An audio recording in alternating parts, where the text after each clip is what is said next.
বন্ধুরা তোমাদেরকে স্বাগত জানাই আবার একটা নতুন ভিডিওতে। তো আজ এই ভিডিওর মাধ্যমে আমি তোমাদের সাথে আলোচনা করব আসাম রাইফেল রিক্রুটমেন্ট 2023 এই জব সম্পর্কিত কিছু তথ্য। তো তোমরা যদি চ্যানেলে নতুন হয়ে থাকো তো চ্যানেলটা সাবস্ক্রাইব করে আমাদের সাথে থাকতে পারো, আর ভিডিওটি যদি ভালো লাগে ভিডিওতে অবশ্যই একটা লাইক করে যেও।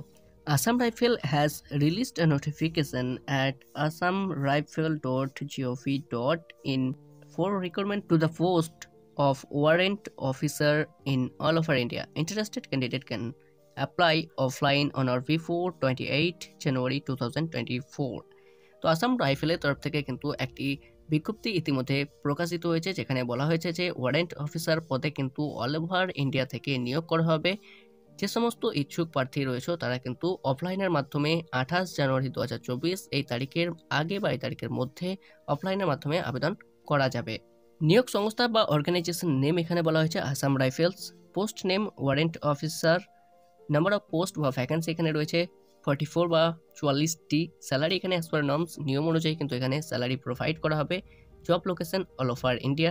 লাস্ট ডেট টু অ্যাপ্লাই এখানে কিন্তু 28 জানুয়ারি 2024 এই তারিখের আগে বা এই তারিখের মধ্যে কিন্তু আবেদন প্রক্রিয়া সম্পন্ন করতে হবে। অ্যাপ্লাই মোড অফলাইনের মাধ্যমে কিন্তু আবেদন প্রক্রিয়া সম্পন্ন করতে হবে।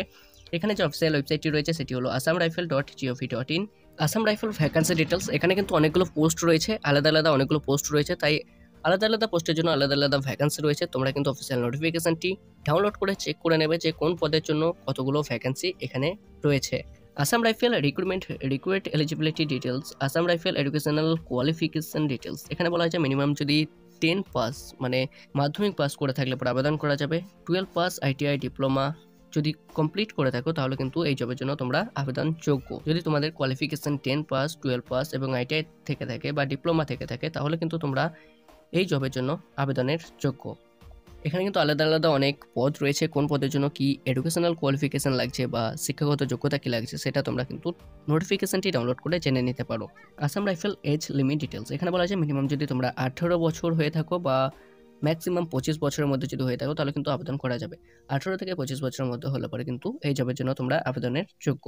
Application fees. এখানে কিন্তু কোনো রকম অ্যাপ্লিকেশন ফিস দিতে হবে না। Interview, written test and skill test এর মাধ্যমে কিন্তু এখানে সিলেকশন প্রসেস করা হবে। সিলেকশন প্রসেস হবে interview, written test and skill টেস্টের মাধ্যমে। How to apply for Assam rifle recruitment warrant officer jobs. তো এই জবের জন্য তোমাদেরকে অফলাইনের মাধ্যমে আবেদন করতে হবে। কিভাবে আবেদন করতে পারবে এবং কোন অ্যাড্রেসের মাধ্যমে তোমরা স্পিড পোস্ট করবে সেটাও কিন্তু অফিসিয়াল নোটিফিকেশনটি ডাউনলোড করে তোমরা চেক করে নেবে। 16/12/2023 তারিখ কিন্তু আবেদন শুরু হয়ে গেছে এবং লাস্ট ডেট বলা হয়েছে 28 জানুয়ারি 2024 এই তারিখের মধ্যে কিন্তু আবেদন প্রক্রিয়া সম্পন্ন করতে হবে। অফিসিয়াল নোটিফিকেশন ডাউনলোড করার লিঙ্ক ভিডিও ডেসক্রিপশনে দেওয়া থাকবে। তোমরা চাইলে পরে কিন্তু ভিডিও ডেসক্রিপশন থেকে অফিসিয়াল নোটিফিকেশনটি ডাউনলোড করে নিতে পারো এবং অফিসিয়াল ওয়েবসাইটের লিঙ্কও কিন্তু ভিডিও ডেসক্রিপশনে দেওয়া থাকবে। তো বন্ধুরা আজ এই ভিডিওর মাধ্যমে চেষ্টা করলাম আসাম রাইফেল রিক্রুটমেন্ট 2023 এই জব সম্পর্কিত কিছু তথ্য। তো তোমাদের এই ভিডিওটি কেমন লাগলো তা নিচে কমেন্ট করে জানাতে পারো। যদি ভিডিওটি ভালো লাগে তাহলে অবশ্যই লাইক করো, তোমার বন্ধুদের সাথে শেয়ার করতে পারো। চ্যানেলে নতুন হয়ে থাকলে চ্যানেলটা সাবস্ক্রাইব করে আমাদের সাথে থাকতে পারো। তো আজকের ভিডিওটি এই পর্যন্ত, ফিরে আসবো নতুন একটা ভিডিও নিয়ে, নতুন একটা টপিক নিয়ে। ততক্ষণ জয় হিন্দ, জয় ভারত।